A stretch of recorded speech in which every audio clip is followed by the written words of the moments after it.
প্রথমবার গাড়িটা চালাতে গিয়ে বিপদে পড়ে গেছি। হ্যালো বন্ধুরা, গুড মর্নিং। রোড কিং অভি চ্যানেলে তোমাদের সবাইকে স্বাগতম। এখন আমি আছি গোরাপ এইচপি পাম্পে আছি দাঁড়িয়ে। রাত্রের থেকেই দাঁড়িয়ে আছি বলার থেকে দাঁড়িয়ে যেতে হয়েছিল এটা বললেই ভালো হবে, কারণ আমাদের গাড়িটা এটা সিএনজির গাড়ি, তার জন্য দাঁড়িয়ে গেছিলাম। কারণ আমাদের এই সাইডটাই এখনও সিএনজি তেমনভাবে চালু হয়নি। আদার স্টেট যেমন প্রতিটা পাম্পেই পাওয়া যায়, কিন্তু আমাদের এখনও এই সাইডটাই পাওয়া যায় না অতটা।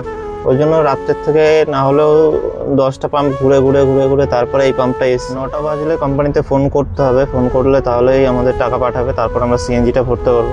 তা সিএনজি ভরা হয়ে গেলে তারপরে আগের জন্য যাব। রাস্তা তো বেশি ছিল না, যাব বর্ধমান।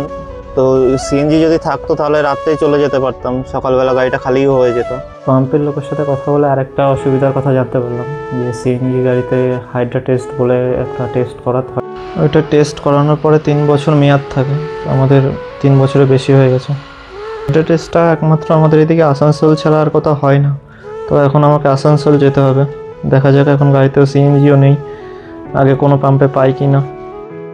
রাস্তায় আস্তে আস্তে তো অনেকগুলো পাম্পেই দাঁড়িয়েছিলাম, কিন্তু কোনো পাম্পে এই ডেটটা না থাকার কারণে দিতে চাইছিল না। তো কোনো মতে একটা পাম্পের থেকে রাজি করিয়ে কিছুটা সিএনজি ভরে তারপরে চলে এসেছি আসানসোলে। এখন আসানসোলে ওইখানেই আছে, হাইড্রা টেস্টের যেখানে হয় সেখানে দাঁড়িয়ে আছে। যেহেতু আমাদের আস্তে আস্তে অনেকটাই লেট হয়ে গেছে, তো আমাদের গাড়িটা কালকে সকালবেলায় কাজ শুরু হবে। আজকে এখানেই থাকতে হবে। ভিডিওটা আমি এখানেই শেষ করছি। দেখা হবে পরবর্তী একটা ভিডিওতে। ততক্ষণের জন্য টাটা।